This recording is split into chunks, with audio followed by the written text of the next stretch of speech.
하나님의 말씀은 사도행전 8장 14절부터 24절까지 교독을 하시겠습니다.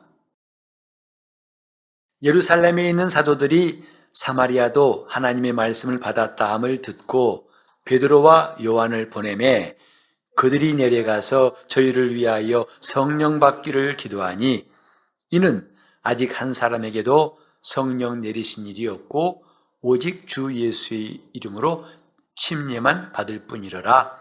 이에 두 사도가 저희에게 안수함에 성령을 받는지라. 시몬이 사도들의 안수함으로 성령 받는 것을 보고 돈을 들여 가로되 이 권능을 내게도 주어 누구든지 내가 안수하는 사람은 성령을 받게 하여 주소서 하니 베드로가 가로되 내가 하나님의 선물을 돈 주고 살 줄로 생각하였으니 내 은과 내가 함께 망할지어다. 하나님 앞에서 내 마음이 바르지 못하니 이 도에는 내가 관계도 없고 분깃될 것도 없느니라. 그러므로 너의 이 악함을 회개하고 주께 기도하라. 혹 마음에 품은 것을 사하여 주시리라. 내가 보니 너는 악독이 가득하며 불의에 매인 바 되었도다.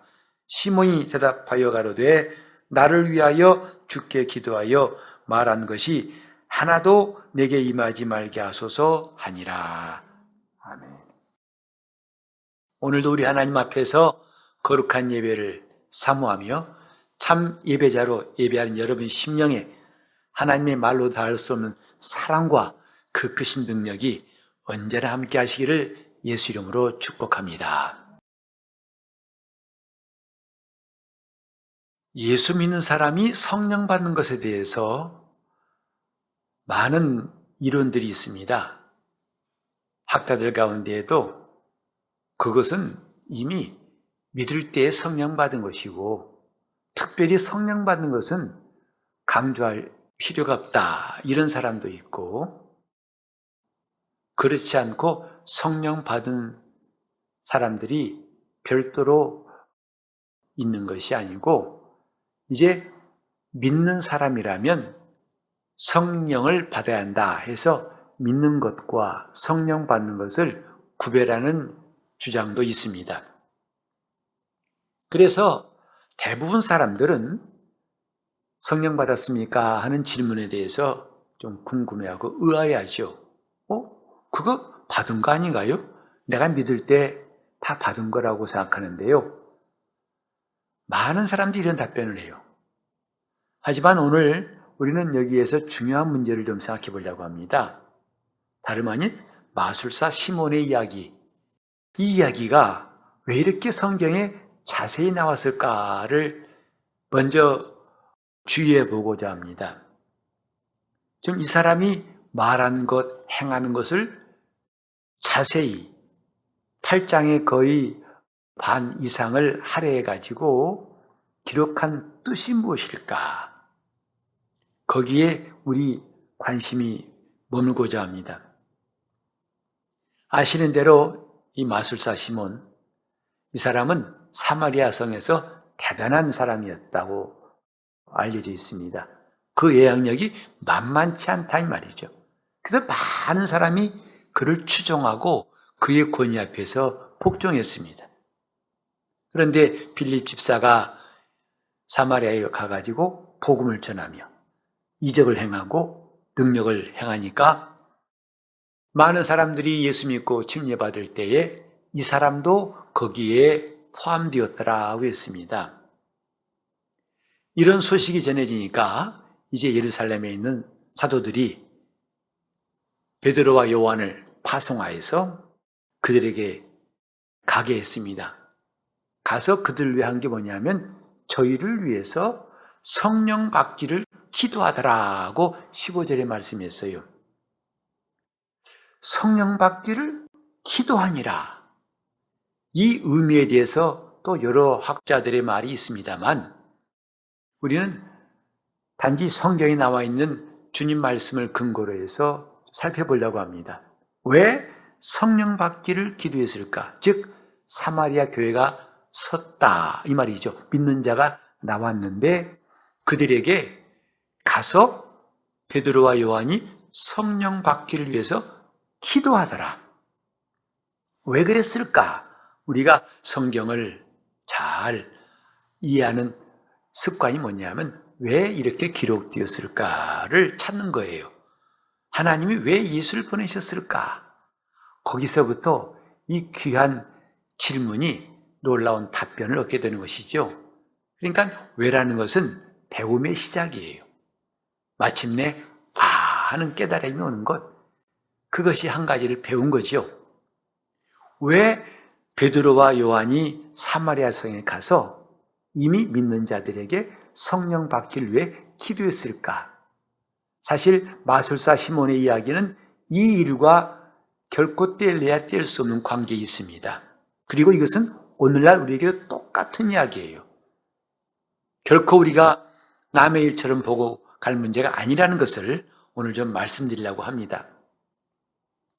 이때 곧 베드로와 요한이 그 사람들에게 성령 받도록 기도한 이유가 뭐냐면 16절에 이는 아직 한 사람에게도 성령 내리신 일이 없다고 성경은 말하고 있습니다. 다만 예수 이름으로 침례만 받을 뿐이었다. 이게 사마리아 교회의 상태였어요. 예수 믿고 침례 받은 것까지 했다 이 말이죠. 그리고 성령을 받은 적이 없기 때문에 이렇게 예루살렘 교회가 베드로와 요한을 보내서 성령 받기를 기도하더라. 이렇게 말하고 있습니다. 그래서 두 사도가 안수하니까 성령을 받더라. 이 중요한 의미는 좀 이따 말씀드리기로 하고 이 나온 대로 한번 성경을 살펴보죠. 그때 마술사 시몬이 보고 대단히 관심을 갖게 되었습니다. 저런 일들을 지금 빌립 집사가 와가지고 복음을 전하고 이적을 행하고 능력을 행하는 거 보고서는 그런 반응을 안 보이더니 베드로와 요한이 안수에서 성령 받는 걸 보고 물론 성령이 보이지 않지만 성령 받는 현상은 볼 수 있죠.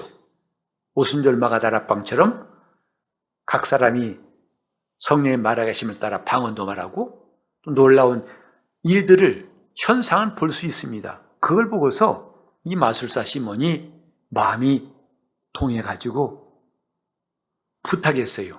내가 돈 좀 줄 테니까 나도 이런 일을 할 수 있도록 해주시오 라고 부탁했어요.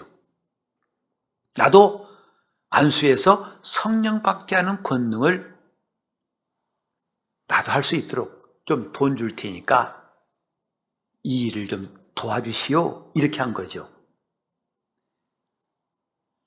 그때 베드로가 호되게 꾸짖습니다. 내가 하나님의 선물을 돈 주고 살 줄로 생각했느냐? 너는 네 돈과 함께 망할지어다 하고 호되게 저주를 합니다. 이는 하나님 앞에서 내 마음이 바르지 못하다. 그러니까 이 하나님의 말씀에 대해서는 내가 관계도 없고 내게 돌아갈 목도 없다. 그러니까 내가 이 악한 것을, 네 자신이 악한 사람이란 것을 회개하고 주님께 기도하라. 혹시 하나님의 마음에 품은 것을 용서해 주실 것이다. 내가 보니까 너는 악독이 가득하구나. 불의에 매인바 되었도다. 정말 소나기처럼 폭포수처럼 이렇게 마술사 시몬을 질책하고 저주합니다. 도대체 무슨 일이길래 이렇게 베드로가 강력한 어조로 마술사 시몬을 꾸짖었고 시몬은 왜 이렇게 성령 받게 한 일에 관심을 가졌을까? 이것이 오늘 우리 모두의 관심사예요. 성령 받는 것, 이것은 처음에 주님이 말씀하신 거예요. 요한복음 7장 37절로 39절에 주님이 명절 끝날에 말씀하셨죠. 누구든지 목마르거든 내게로 와서 마시라. 나를 믿는 자는 성경의 이름과 같이 그 배에서 생수의 강이 흘러날 것이다. 이는 자기를 믿는 자의 받을 성령을 말씀하셨다 했습니다. 성령 받아야 한다는 것은 주님의 명령이에요. 그분의 요구예요. 그리고 그분이 부활하신 다음에 나타나셔서 제자들에게 하신 첫 번째 메시지가 뭐냐면 숨을 내쉬면서 성령을 받으라예요. 이뿐 아닙니다. 이제 하늘에 오르실 때에도 직전에 말씀하시기를 오직 성령이 임하시면 너희가 권능을 받고 예루살렘과 온 유대와 사마리아와 땅끝까지 이르러 내 증인이 되리라 하셨습니다. 그리고 그 성령이 오순절날 임하심으로 이 땅에 주님의 교회가 세워졌죠. 그러고 본다면 이 성령 받는 일은 무척 중요한 일이라는 것을 주님의 생애를 통해서도 우리가 알 수가 있고 이것을 초대교회가 그대로 실천했어요. 그래서 이 사마리아 교회뿐만 아니라 10장에 나오는 최초의 이방인 가정 고넬료의 집에가 베드로가 설교할 때에도 그들에게 성령이 임하셨고 그 다음에 19장에도 보면 바울이 에베소에 갔을 때에 이미 믿는 무리가 있는데 참 믿음이 시원찮아요. 그래서 바울이 물어봤어요. 너희가 믿을 때에 성령 받았느냐? 했더니 그들이 하는 말이 우리는 성령이 있음을 듣지도 못했다 그랬어요. 아, 이게 문제구나. 이게 신앙, 이 믿는 교회가 이렇게 나약한 원인이 이것이구나 하고 요한의 침례 받았던 그들에게 예수 그리스도의 복음을 전한 다음에 안수하니까 성령이 임하더라. 그것이 바로 요한계시록 2장에 나오는 소아시아의 첫 번째 교회 에베소 교회였어요. 이토록 성령이 임하시는 것을 성경은 아주 강조하고 있어요. 특별히 요한복음 14장과 15장, 16장 보면 집중적으로 주님은 성령에 대해서 친히 소개하십니다. 내가 아버지께 구하겠으니 또 다른 보혜사를 내게 주실 것이다. 보혜사 곧 아버지께서 내 이름으로 보내실 성령, 그가 오시면 너희에게 모든 것을 가르치시고 또 내가 내게 한 말을 생각나게 할 것이다.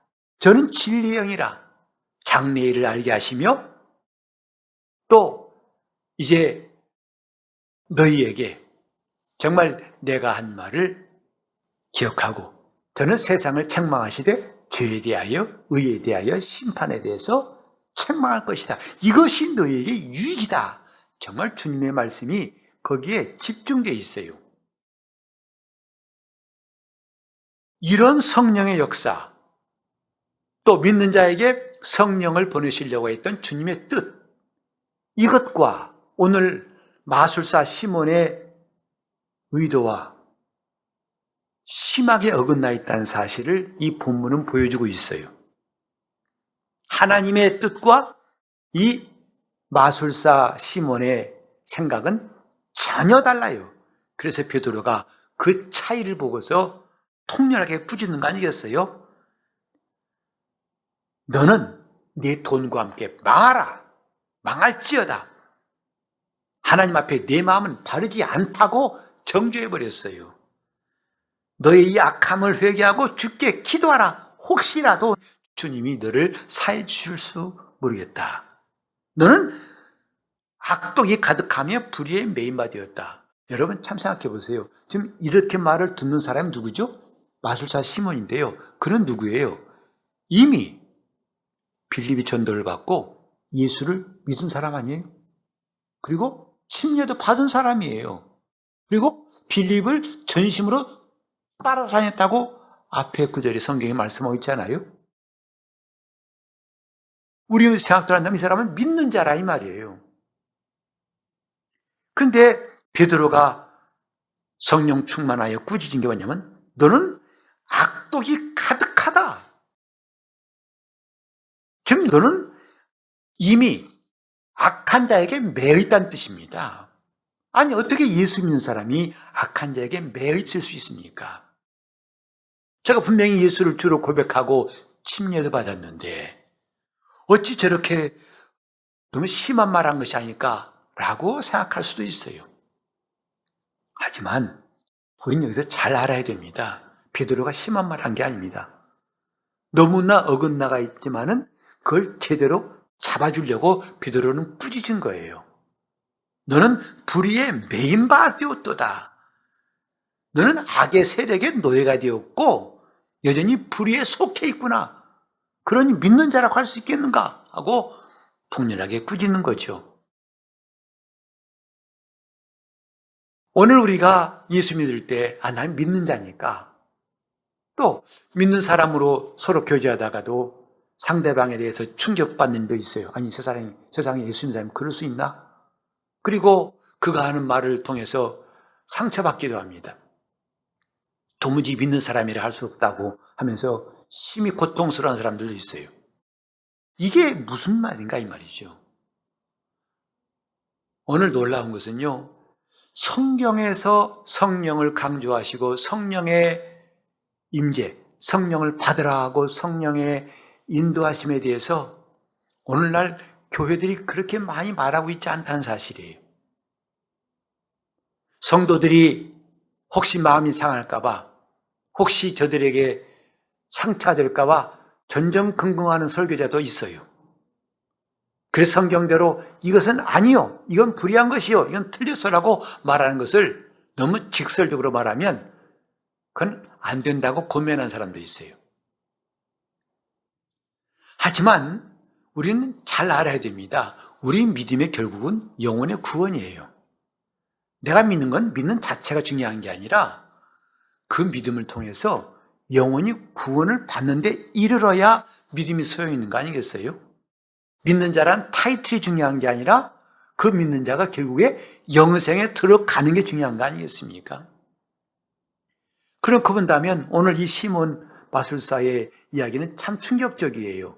그가 믿는 자가 되었고 또 침례도 받고 이제는 빌립을 따라다니면서 그의 팬이 되고 그의 추종자가 되었지만 베드로가 볼 때는 이 사람은 아니다 이 말이에요. 너는 망할지어다 하고 했으니 이건 정말 너무나 충격적인 말 아니겠습니까? 오늘날도 우리가 믿는 자라고 하지만 제대로 우리가 믿지 않다면 이런 황당한 일, 기가 막힌 일이 일어나지 않는다고 보장할 수가 없어요. 심지어는 지금 교회 밖에서도 교회를 많이 비난하는 것 여러분 들으셨을 거예요. 도대체 믿는 자들이 저럴 수 있냐고. 아니, 사람들도 그렇게 비난할진데 하나님 보실 때 우리는 어떨 것인가는 상상하기 어렵지 않죠. 그러니까 교회 나온다고, 예수 믿는다고 고백하고 침례받았다고 믿는 것이 아닐 수 있다 이 말이에요. 그 믿음은 믿음이 아닐 수 있다 이 말이에요. 그 대표적인 예가 이 시몬이에요. 마술사 시몬 아닙니까? 내 마음에 악독이 가득하다. 너는 불의의 매인바디에서 그의 종이다. 예수를 믿는 사람은 하나님이 의롭다는 사람이라 했는데 이 마술사 시몬의 현재 상태는 뭐냐면 불의의 매인자라는 거예요. 어찌 이런 일이 날 수 있는가? 우리는 여기서 중요한 메시지 하나가 뭐냐면 사도행전 2장 36절에 베드로가 오순절날 설교할 때 이런 말씀을 했어요. 너희가 십자가에 죽인 예수를 하나님이 주와 그리스도가 되게 하셨느니라. 예수가 너희 주님이 주인이 되게 하고 예수가 너의 메시아가 되게 하셨다 그랬어요. 두 가지 나와 있지 않습니까? 주와 메시아가 되게 하셨다. 근데 오늘 많은 경우에 보면요, 한쪽만 강조하는 것 같아요. 즉 예수가 메시아란 것만은 강조하고 예수를 믿고 구원받으라는 말은 강조한다 이 말이죠. 그래서 교회에 나왔어요. 그 다음에는 별로 가르칠 것이 없어요. 하지만 그게 끝이 아니라 예수가 주가 되신 것이 남아있어요. 곧 예수가 주인 되는 것이 남아있다 이 말이죠. 근데 안타깝게도 마술사 시몬은 예수 믿었지만 예수가 주가 되지 않았어요. 그 증거가 뭡니까? 바로 18절에 보니까 그가 사도들이 안수함을 보고 성령 받는 걸 보고 마음이 끌렸던 거죠. 만약에 시몬 이 사람이 예수 믿고 성령을 받았다면은 그가 이런 행동할 리가 없을 거예요. 요한하고 베드로가 그들에게 안수할 때까지 사실 사마리아 있는 믿는 사람들은 한 사람도 성령 받은 적이 없죠. 그러니 당연히 이 빌립도 시몬 마술사도 성령 받지 않았다고 우리는 짐작할 수 있어요. 즉, 이 사람이 사도들이 성령 받게 하는 현장에 있었을 때에 자기가 그런 체험이 없었다는 것을 18절이 증명해주고 있어요. 이미 성령 받고 성령 충만한 사람이라면 이렇게 마술사 시몬 같은 생각은 안 할 거예요. 즉, 첫 번째로 이 마술사 시몬은 성령 받은 체험이 없다. 받은 적이 없다는 거죠. 즉, 이 말이 뭐냐면 확실한 믿음을 가지지 않았다는 것을 보여준다. 이 말이에요. 두 번째로, 그렇기 때문에 그는 성령 받는 걸 보고서 불순한 동기를 가지게 되었다. 이 말이죠. 어떤 동기죠? 바로 이제 자기 욕심을 따라서 나도 저런 능력 좀 가졌으면 성령 받아야 되는 진정한 의미보다도 저런 거 나에게도 있으면 괜찮겠는데 이런 거죠. 왜? 이 사람이 볼 때는 성령은 마치 모든 기적을 일으키는 원천으로 아마 여겼는 것 같아요. 그래서 자신이 성령의 능력을 가진다면은 지금까지 자기가 마술의 능력을 능가하는 어떤 것도 행할 수 있겠거니. 그래서 성령 받게 할 능력을 어떻게든 배우고 싶고 돈을 줘서라도 사고 싶은 생각이 있지 않았을까 하는 것을 생각해 본다 이 말이죠.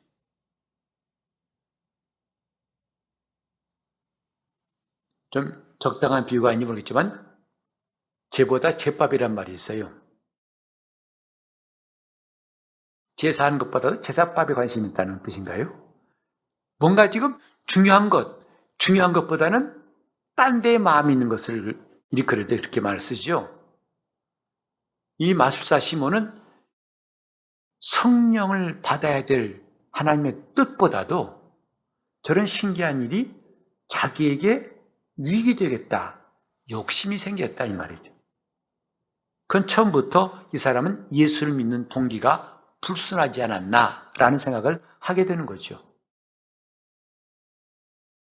요즘 시대에도 정말 예수 믿고 자기 영혼이 구원받는 것보다도 번영신학, 번영설계에 길들여져서 뭔가 자기 삶에 유익이 되고 돈 벌고 직장 좋은 데 들어가고 자녀들 잘 되고 그런 쪽에 기운 사람도 없지 않아 있다는 것 여러분도 아실 거예요.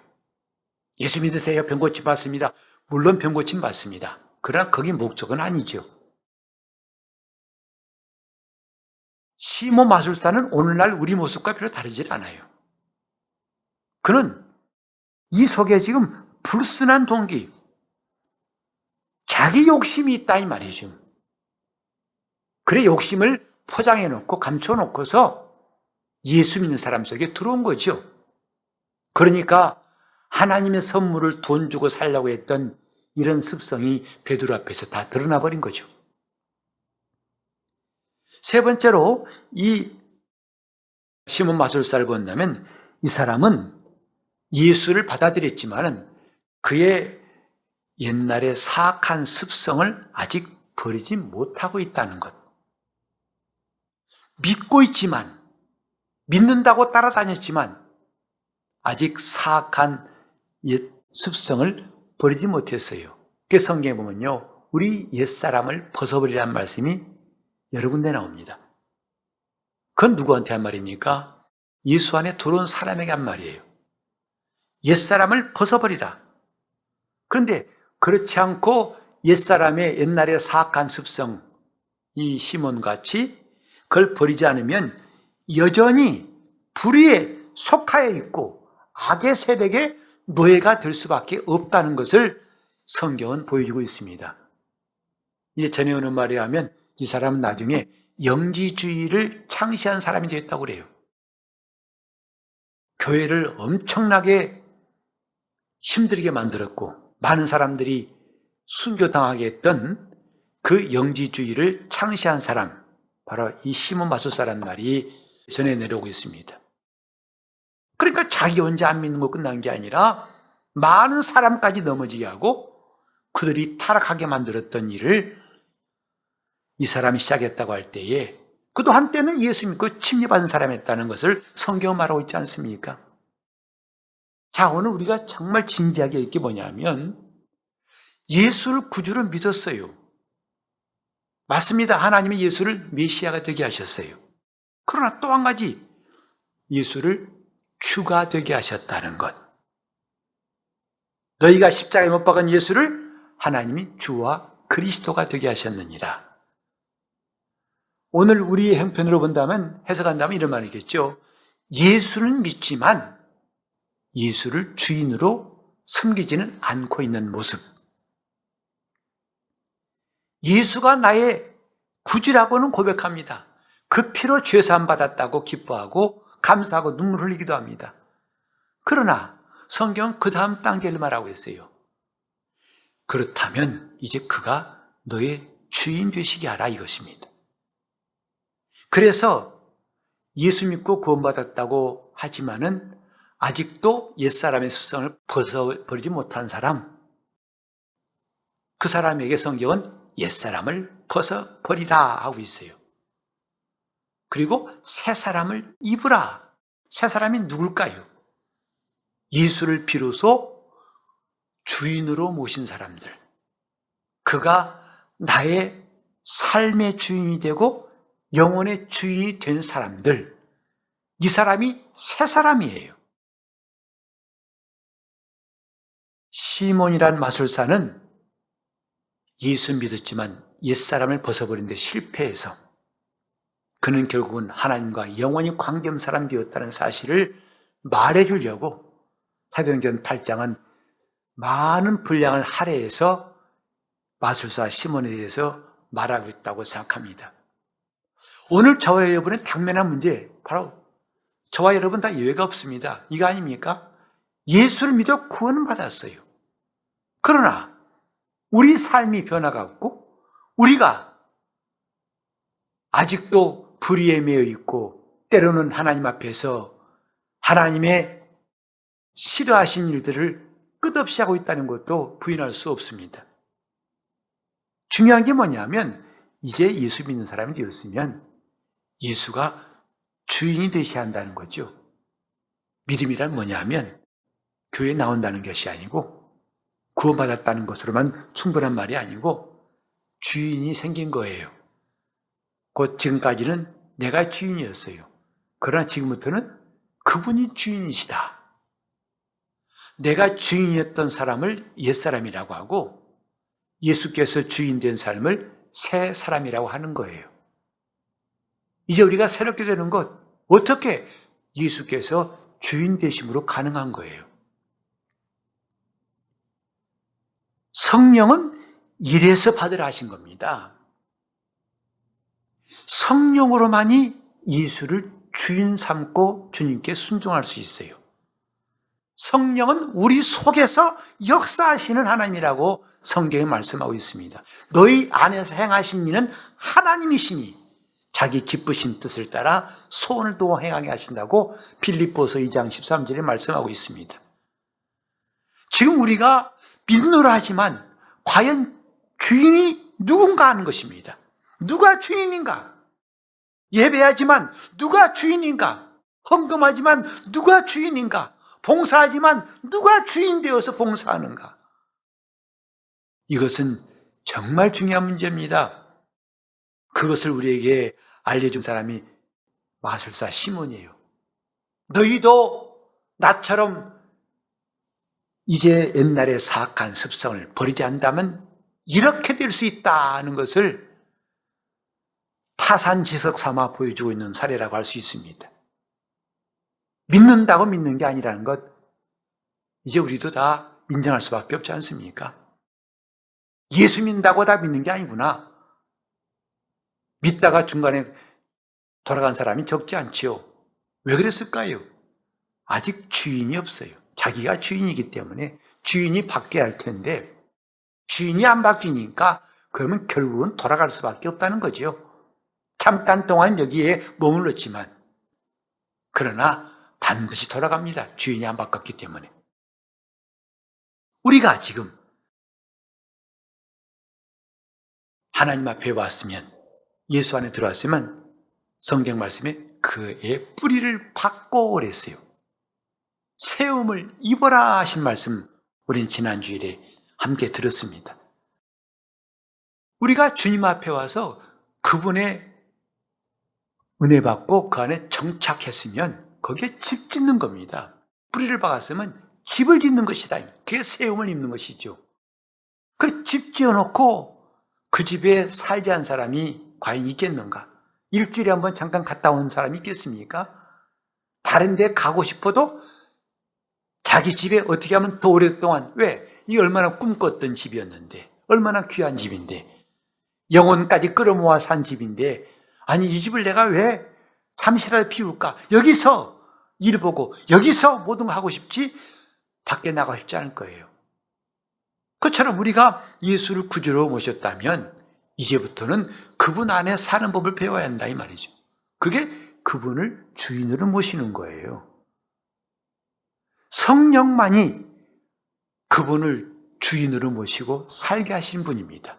왜? 성령은 우리 연약함을 도우시나니, 우리가 약함을 아시고 말할 수 없는 탄식으로 우리 속에서 우리를 위해 간구하신다고 말씀했어요. 신앙생활을 해보니까 확실히 내 힘으로는 안 되겠다는 것을 절실히 느낍니다. 왜? 하려고 해도 안 되더라고요. 기도하려고 해도 기도가 안 되더라고요. 졸지 않으려 해도 졸지 않는 게 아니라 졸지 말아야 되는데 졸더라고요. 근데 보니까 성경에 주님이 이미 말씀했어요. 너희가 할 수 없는 그것을 하나님은 하시나니, 성령도 우리 연약함을 도우시나니. 우리가 예수를 주로 모셔야 한다는 거 다 알고 있어요. 그러나 실제로 안 되는 것도 사실 아닙니까? 근데 가능한 게 뭐냐면 성령 받아서 성령께 순종함으로 그게 가능하다는 거죠. 그래서 성령 받으라는 말씀이 성경에 계속 나오는 거 아니겠습니까?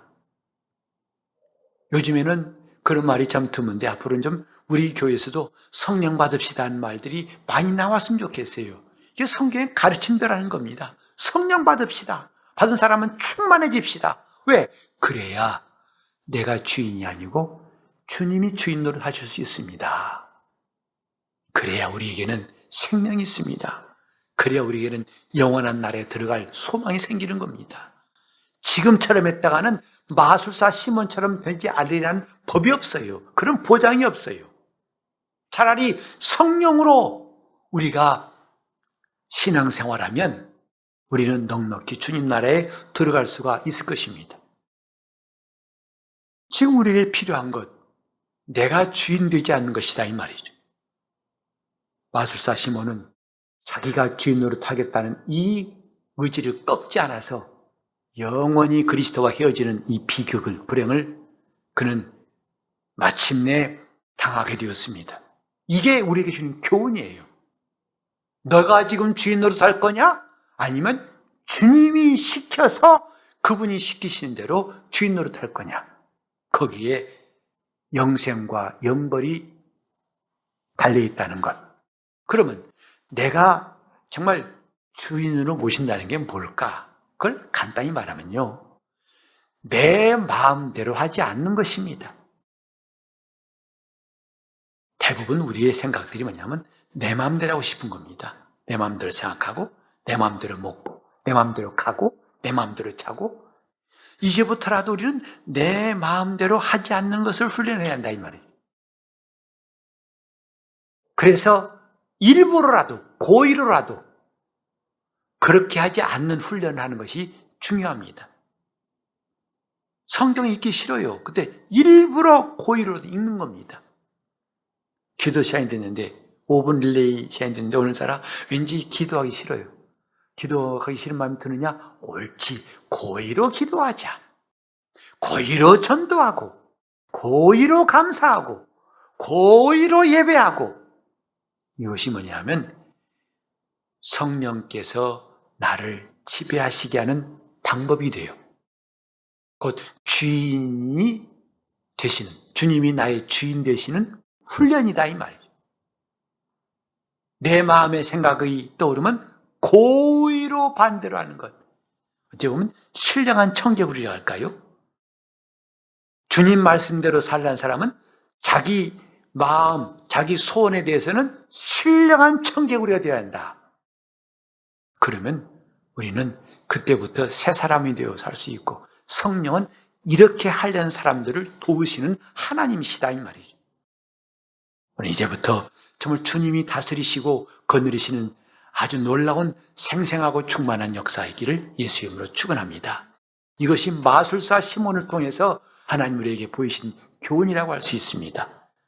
나는 예수 믿고 침례받았다 할지라도 성령 받고 이제 내가 주인이 아니라 주님 주인 되신 삶으로 살 수 있도록, 그래서 신령한 청개구리의 삶을 살 수 있도록 하시기를 예수 이름으로 축원합니다. 통성으로 기도하시겠습니다. 하나님 아버지, 우리가 주님의 은혜를 감사하며 그 사랑의 넓이와 길이와 높이와 깊이를 다 깨닫지 못하는 어리석음을 용서하시고, 우리가 주 안에 가고자 하는 이 마음에 이제는 예수께서 우리 주인 되시는 삶을 살게 도와주시기 원합니다.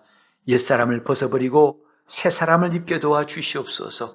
내 마음대로 살았던 시간들이 바뀌어서 우리 주님의 소원대로 순종한 삶으로 변화되기 원합니다. 이렇게 신령한 사람, 예수로 옷 입는 사람 되기를 진정 원하오니, 우리 교회 어른부터 아이까지, 아이부터 어른까지 이렇게 성령 받아 우리 주님 뜻대로 주님을 주로 모시고 예수가 거느리시는 사람들, 예수가 거느리시는 교회가 되게 하여 주시옵소서.